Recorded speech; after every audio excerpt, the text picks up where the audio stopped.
बिस्मिल्लाहिर्रहमानिर्रहीम अस्सलाम वालेकुम and welcome to session 23 from नहजुल बलागा। और हज़रत अमीरुल मोमिनीन अली इब्न अबी तालिब अलैहिस्सलातु वस्सलाम का जो फ़िक्रा हमारे सामने है उसमें हज़रत ने फ़रमाया कि सुस्ती का मुकाबला आज़म से करो। एक और वीडियो में हमने बात की थी हज़रत का एक जुमला जिसमें इमाम ने फ़रमाया कि महरूमियत के असबाब में से एक सुस्ती है, और आज कलाम अमीरुल मोमिनीन में सुस्ती का जो इलाज बताया गया, सुस्ती का जो काउंटर बताया गया, वो है अज़्म, यानी सुस्ती का मुकाबला अज़्म से करो। अगर हम इन दोनों को डेप्थ में देखें, तो सुस्ती भी एक बिहेवियर है, एक रवैया है, और अज़्म भी एक रवैया है। प्रोक्रेस्टिनेशन भी हमारा बिहेवियर का एक रिफ्लेक्शन है, बिहेवियर का एक इशू है, और जो डिटर्मिनेशन है वो भी हमारा बिहेवियर है। इसको अगर बहुत आसान अल्फाज में हम समझने की कोशिश करें तो वो आसान अल्फाज इस तरह से हो सकते हैं कि सुस्ती के बारे में हम कह सकते हैं कि हम कितनी दफ़ा एक काम के लिए अपने आप को यस कहते हैं और वो काम परफॉर्म नहीं करते। सुस्ती क्या हुई कि कितनी दफ़ा हमने एक काम को यस कहा कि हमें ये करना है, और उसके बाद हमने प्रैक्टिकली उसको परफॉर्म नहीं किया। और अज़्म को बहुत आसान अल्फाज में अगर हम बयान करें तो ये कि कितनी दफ़ा हमने काम को यस कहा और उस काम को हमने परफॉर्म कर लिया। यानी सुस्ती क्या है, कितनी दफ़ा हमने एक काम को यस कहा और नहीं किया, और अज़्म क्या है, डिटर्मिनेशन क्या है कि कितनी दफ़ा हमने काम को यस कहा, उसको परफॉर्म भी कर लिया। अब एक और बहुत इंपॉर्टेंट प्रिंसिपल जो हमारी लाइफ में, हमारे एक्शंस में, हमारे बिहेवियर्स में, हमारे माइंड में चल रहा होता है, वो मोमेंटम का प्रिंसिपल है। मोमेंटम इज़ बेसिक थिंग जो कि हमारे बिहेवियर्स को डिटरमिन करता है। जैसे मिसाल के तौर पर अभी माह मुबारक रमज़ान है, तो अगर आपने 20-22 रोज़े रखे हैं, तो आपके लिए बेहद आसान है अगले 7-8 रोज़ों को रखना। क्यों? क्योंकि एक मोमेंटम मौजूद है।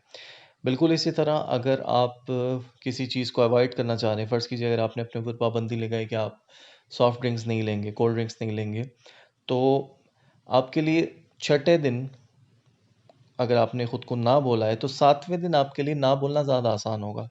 8वें दिन आपके लिए ना बोलना मज़ीद ज़्यादा आसान होगा। क्यों? क्योंकि एक मोमेंटम बन गया। जैसे रोज़ों के हवाले से एग्ज़ाम्पल दी कि रोज़ों में अगर आपने 20 रोज़े रख लिए, तो एक मोमेंटम बन गया कि आपने खुद से येस कहा कि मुझे रोज़ा रखना है, और आपने उसको परफ़ॉर्म भी कर लिया। इसी तरह आपने कोल्ड ड्रिंक्स में खुद को नो कहा और उसको परफ़ॉर्म भी कर लिया। तो मोमेंटम से आपका जो बिहेवियर है, वो प्रोजेक्ट होना शुरू हो जाता है। और इस मोमेंटम को मेंटेन करने के लिए, अब अगर आप सुस्ती को देखें, वो भी एक मोमेंटम है। किस चीज़ का मोमेंटम? कि कितनी बार ऐसा हुआ कि आपने खुद को किसी काम के लिए हाँ बोला और नहीं किया। और अज़्म का मोमेंटम क्या है? कितनी बार ऐसा हुआ कि आपने खुद को किसी काम के लिए हाँ बोला और आपने वो परफॉर्म कर लिया। और इन दोनों मोमेंटम को डेवलप करने के लिए हमारे दिमाग को एविडेंस चाहिए होता है। ये वाली जो बात मैंने बार बार रिपीट की कि कितनी बार आपने हाँ बोला और कर लिया, और कितनी बार आपने ना बोला और नहीं किया, या हाँ बोला और कर लिया, ये बेसिकली एविडेंस है। तो ये जो एविडेंस है, इन इन एविडेंसेस के ज़रिए से ये मोमेंटम जनरेट होते हैं। सुस्ती का जो मुकाबला है, जैसा कि हज़रत ने फरमाया कि अज़्म से किया जाएगा, यानी दोनों अपोज़िट कैरेक्टरिस्टिक्स हैं, दोनों अपोज़िट तरह के मोमेंटम हैं। अज़्म कैसे डेवलप किया जाएगा? बहुत बहुत स्मॉल स्टेप से। यानी इसका जो आगाज़ है वो आप कैसे करेंगे? सिंपली आपने क्या कहा कि आपने अपने माइंड को एक चीज़ के लिए हाँ बोला। वो हाँ क्या थी कि आपने कहा कि मुझे 10 मिनट बाद उठकर पानी पीना है। तो आपने पहले से डिसाइड किया और 10 मिनट बाद आप उठ के गए और आपने पानी पी लिया। या आपने कहा कि मुझे आधे घंटे के बाद नमाज़ पढ़नी है, तो आपने अपने माइंड से कहा कि आपको आधे घंटे बाद नमाज़ पढ़नी है, आधे घंटे बाद आप उठे और आपने पढ़ ली। यानी अपने कामों को अगर आप कॉन्शियसली करना शुरू करें, जो काम आपने करने हैं, ज़हन में पहले से डिसाइड करें। आपने अज़्म किया कि आपने किसी को कॉल करनी है, फ़र्ज़ कीजिए 2 घंटे बाद कॉल करनी है, 2 घंटे बाद आपने प्रैक्टिकली कॉल कर ली। ये एक बहुत पावरफुल तरीका होता है आपको अपने दिमाग में एविडेंसेस स्टोर करने का।